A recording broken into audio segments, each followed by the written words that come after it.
This is going to be a video on my Rolling Stones Beggars Banquet collection. Beggars Banquet was released on December 6, 1968, and it was really a long period of time between the last Rolling Stones album, which was their Satanic Majesty's Request. If you think about the fact that there were 3 Rolling Stones album releases in 1967 alone, there was Between the Buttons that came out in early 1967, and then in the summer of 1967, there was the U.S. Flowers compilation. And then right around Christmas in 1967, the Rolling Stones released their psychedelic experimental album, their Satanic Majesty's Request. And since that time, the Rolling Stones had a lot of legal issues with drugs, busts, and Brian Jones in particular had quite a lot of legal troubles with respect to his drug bust. And so his participation really on Beggars Banquet is not what it had been on previous albums.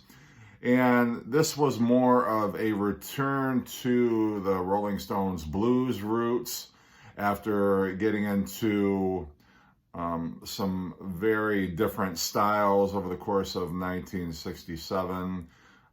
You kind of had the Between the Buttons, which was very much kind of a Carnaby Street, sort of a, I don't know what you want to call it, like a British dance hall, kind of a feel to it, very whimsical and psychedelic.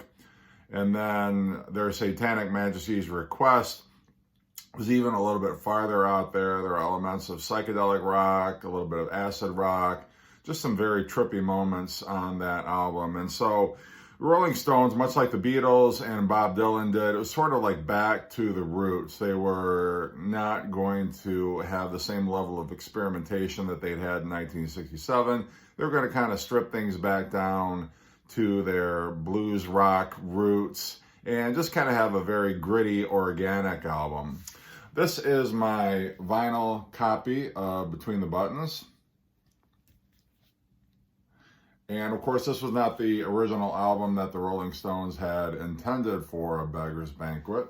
The actual cover that they had submitted to the record company was what's been famously known as the toilet cover. This is a 2002 reissue that I have. Back to the other copy that I have. This is a gatefold.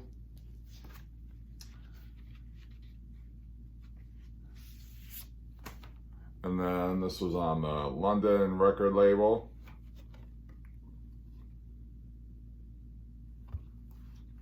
And the cover itself, just the plain white with the, fancy script on it. Some people thought, oh, well, they're ripping off the Beatles because the Beatles had the plain white cover. But really, that was not the Rolling Stones' original intent. So it's sort of an unfair comparison. This was what the Rolling Stones, eventually compromised with.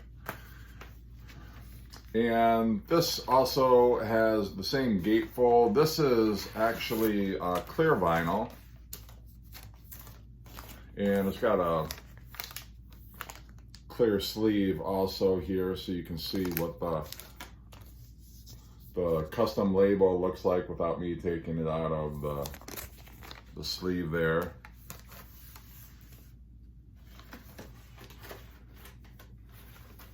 And there's not only on the back, the graffiti that's written on the back of this album jacket, does it have the song titles?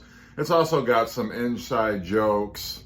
Jimmy Miller's name is written in here. They've got, some of it is a little hard to read, but there are some, thanks Nicky for Nicky Hopkins. Some of it's blurry on the back of this album cover, but there's various things. You can spend a lot of time just kind of deciphering the meaning of some of the things that are written on the back of that. This is my cassette copy of Beggars Banquet, and I believe this was the 1980s when they had released the Rolling Stones albums on CD. They came out with this style for the cassettes. And that's what the cassette itself looked like on the ABCO label. And then there's just minimal information on the J card. And that's what the back looks like.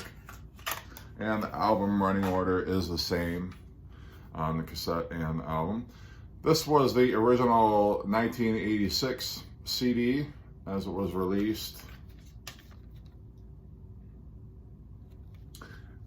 And it's got the originally intended back cover here, and then a reproduction somewhat of the back cover of the album that was eventually released. The inside of this booklet just has a reproduction of the gatefold there. No credits, unless you count the credits that were written as graffiti on the back of the album. And then this was the 2002 SACD remastered Rolling Stones release. Got the gatefold here with part of the gatefold on the actual CD itself. And then this is like a trifold, so it opens up. It's got some credits here and the song titles, and just explaining what the SACD process is and what it means.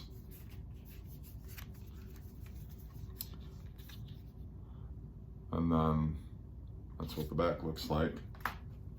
And then this is the CD that was part of the mono box set.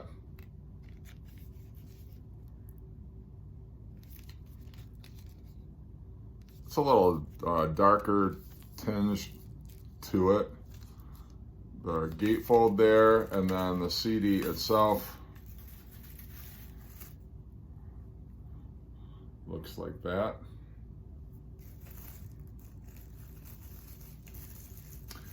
And that is my Rolling Stones Beggars Banquet collection. I do enjoy this album a lot. It's definitely in my top 5 of Rolling Stones albums. You've got Sympathy for the Devil, Street Fighting Man, Salt of the Earth is a great track. I love the bluesy, kind of more organic stuff with No Expectations, Prodigal Son, Factory Girl is great. And,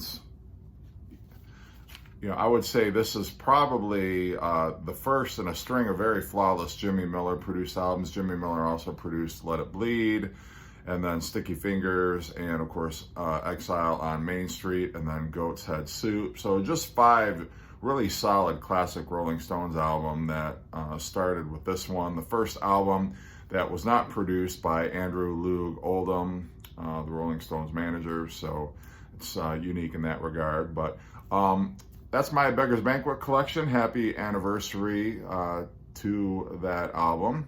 And appreciate any comments you have. What are your thoughts on Beggars Banquet? How do you feel it ranks in terms of the Stones album? I would definitely say, Let It Bleed is definitely my favorite Stones album of the 1960s, but I consider Beggars Banquet to be a very close number 2. And it's really just the first Rolling Stones album that I consider doesn't really have any filler on it.